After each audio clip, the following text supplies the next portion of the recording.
faz um grande mal, porque ela desvia dinheiro que falta para a saúde, ela destrói a confiança do jovem no sistema democrático, enfim. Mas o brasileiro ainda não acordou para dois outros cânceres tremendamente graves para a nossa história. Um deles é a incompetência e a falta de compreensão do momento político do país, da complexidade e das estratégias que nós temos que desenhar e produzir para repartir a tarefa de construir um país com 210 milhões de bocas para alimentar, para vestir, para transportar, para ter um teto digno, para atender na hora dura da doença, para qualificar a educação, para tomar nosso jovem do gavião, do narcotráfico, que está ali oferecendo 50, 60 reais de diária para a ilusão do garoto que a televisão manda compre, compre, compre, e ele não tem dinheiro, nem a família tem dinheiro, e fica essa grande tragédia que está acontecendo no Brasil. A incompetência, a incapacidade de compreender a doença nos faz cometer os erros graves de terapia. Não precisa ser muito inteligente, como vocês são muito inteligentes, né, para a gente entender. Se o nosso filho está com a dor de barriga, aquilo pode ser muita coisa. Aquilo pode ser desde um pum, falando aqui uma coisa engraçadinha, eu tenho um filho pequeno, criei 3, pode ser um pum. Né? Então um Lufital resolve, mas pode ser um tumor. Dá o mesmo sintoma, a mesma dor. Pode ser um volvo, um nó na tripa, como a gente chama no interior do Brasil, que se você tomar um laxante, pode matar a criança. Então, se você não faz o diagnóstico correto, e no Brasil a presidência da República virou um lugar de estagiário. Se vocês bem repararem, o camarada não se sente obrigado às últimas presidências. E alguns até acertam mais ou menos a mão, porque, não é? Mas as últimas vezes, esse então que está aí, nunca administrou um barzinho dos pequenos. E aí fica comendo pela mão dos outros. Isso não é pouco grave, é muito grave, porque o jogo internacional é bruto.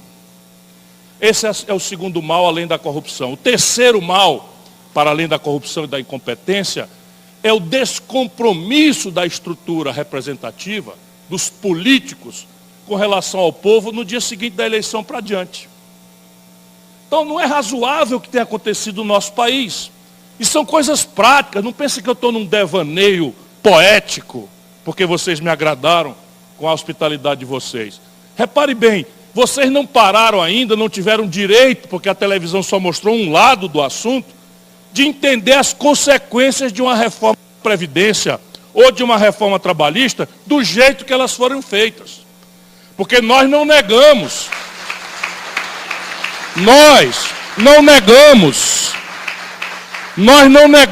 não somos nenhum demagogo, nós não somos nenhuma esquerdinha boboca que quer ver o circo pegar fogo para rir da cara do palhaço. Nós não somos isso não.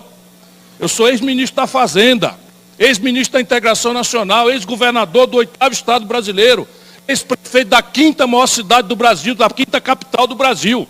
Eu não posso andando conversar bobagem por aí afora, não, porque é só olhar para trás e dizer assim, agora fala isso, e quando foi, não fez. Não, está aí minha vida, sob o ponto de vista de qualquer coisa para entender. Mas a Previdência Social é uma coisa estranha, porque não há um único deputado, um único sequer, que não tenha chegado lá com o voto do povo pobre. Por quê? Porque no Brasil só 2% do povo é rico.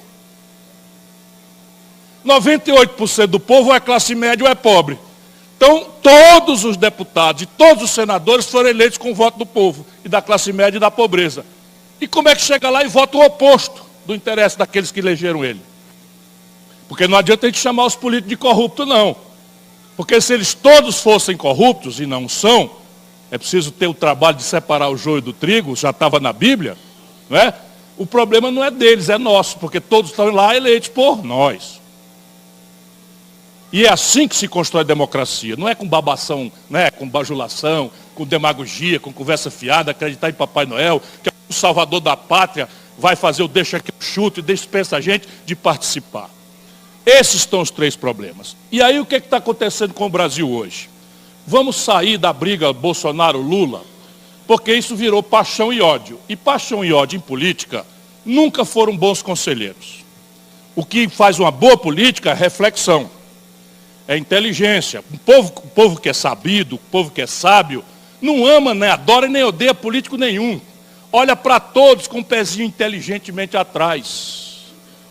bota eles para discutirem, vê qual deles se identifica com os problemas que você acha que são os mais importantes, passo adiante de se identificar, vê quem formula soluções, vê quem diz quanto custa as coisas. Se você fizer essa terceira pergunta, não, educação, saúde, moradia, transporte, vai tudo melhorar, o que está aí é culpado, está tudo errado, porque tudo é ele aí, deixa que eu chuto, bota eu lá.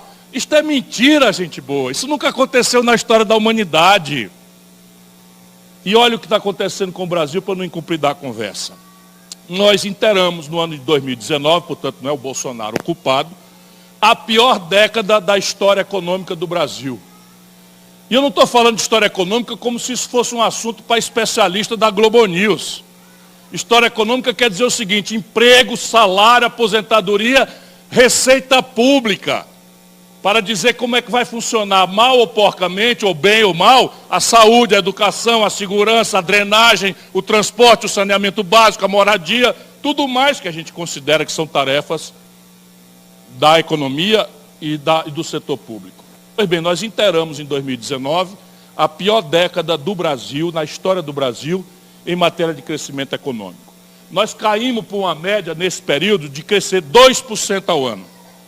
Aí alguém diz, 2% ao ano é muito, é pouco, é mais ou menos? Vou dizer para vocês, se o Brasil não crescer 5%, a gente não dá conta de resolver o fluxo de 2 milhões de garotos e jovens, moças, que por ano chegam ao mercado de trabalho procurando a primeira oportunidade de ajudar a família, de emancipar o seu orçamento. 2 milhões de jovens chegam por ano no Brasil.